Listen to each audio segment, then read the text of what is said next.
Britain's Labour government is fracturing. One day it's cutting welfare, the next it's backtracking. On immigration, defence, the economy, the signals keep shifting. But this isn't just indecision.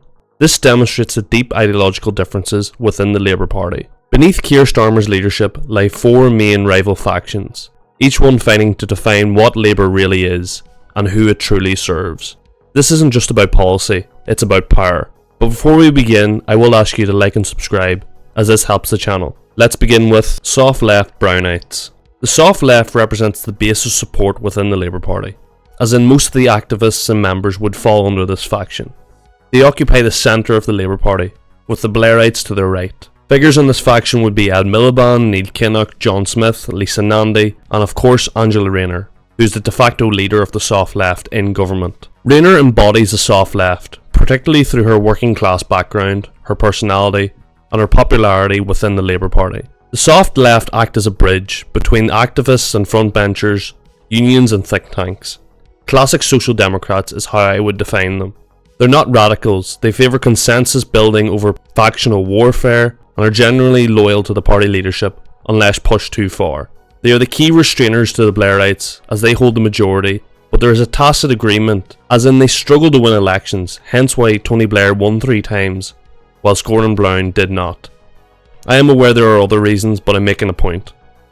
So this is why Keir Starmer keeps backtracking, as his power is being checked by the soft left, critiquing him for going too far or abandoning leftist principles. It's Blair Brown all over again. It's a symbiotic relationship, they both need each other to survive. If Starmer steps down as leader before the next election due to falling poll numbers, both personally and politically, Rayner is almost certain to replace him, as she is more personally popular than Starmer, and more popular among the journalist class. Corbynistas hard left. This is embodied by Jeremy Corbyn's leadership of the party from 2015 until 2020.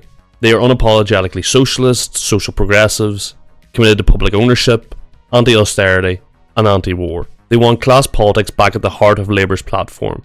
They have always existed as a part of Labour. Figures like Tony Benn, John MacDonald, Diane Abbott, Michael Foot, Arthur Scargill, etc. As well as in groups like the Trotskyist Militant Tendency, and currently in the Socialist Campaign Group. They are also pro-Palestine, which has led to accusations of anti-Semitism within the party under Corbyn's leadership. Since Corbyn's leadership ended, their numbers have dwindled, particularly due to Keir Starmer's purge of the hard left, following his election as Labour leader, who served in the Corbyn shadow cabinet, which resulted in the removal of Labour whips from most of its members, and expulsions from the Labour elite, so they were purged Order 66 style.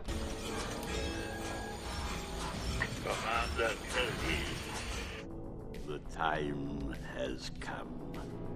Execute Order 66. Yes, my lord.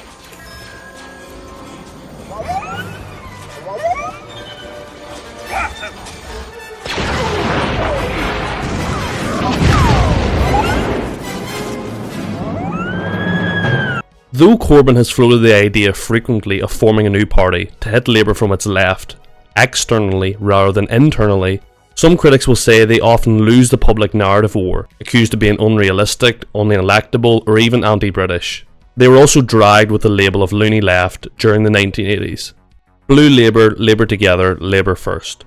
Blue Labour is the most interesting faction in my opinion. Most people would lump this group into the Blairites, but there's a couple of notable distinctions that to me make this wrong. It's the newest formed faction, being created in the 2000s by Maurice Glassman, which is in the Blair era. His assessment was as the party went for social and cultural liberalism, it became detached from its socially conservative working class roots. England is a small C conservative country, especially in working class areas. A 5-minute chat with most tradesmen or working people in general will prove this.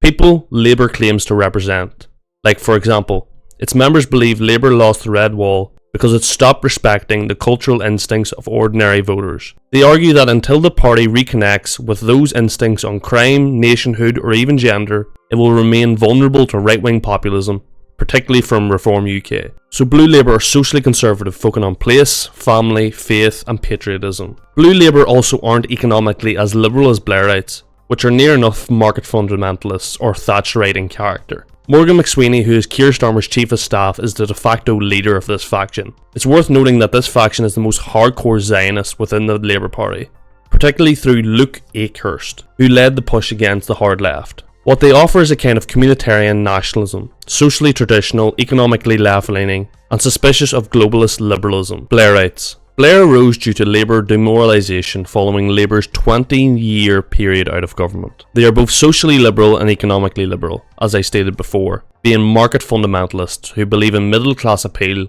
and managerial professionalism, technocratic in a sense. Ideologically, Blair fused social liberalism with economic liberalism, pro-EU, pro-immigration, pro-markets. He outflanked the Tories from the right on crime and business, while keeping just enough of the old Labour base on side through spending and education. He drew much on what Bill Clinton did to the Democratic Party in 1982 with the New Democrats. This was a new Labour playbook: triangulation, polished messaging, and a belief in middle-class appeal above all else. Blair's idea is he can tack to the right to win, as there is no viable leftist alternative to Labour. This was the playbook in the 1990s and the 2000s, and the modern Blairite playbook is tailored to Reform UK. Issues that Blairites push now are digital IDs and AI, and the idea of a streamlined data state, which can be seen in the Tony Blair Institute. Blair's legacy is still divisive, especially among the more leftist factions, but his faction remains deeply embedded in Labour's DNA, especially under Keir Starmer. Critics say Blairism today lacks soul, shown through Starmer's sterile personality, that if Labour simply becomes a better run version of Tory austerity, what's the point? To conclude, what can be seen as a wide array of opinions and directions that have led to this government often talking out of both sides of its mouth, trying to appeal to different people, values, regions and interests. Sometimes these factions cooperate with each other, other times they outright seek to destroy the other.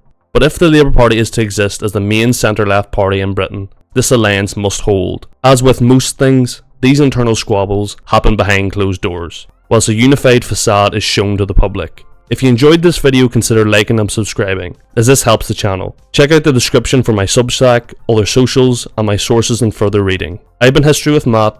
Thank you very much for watching.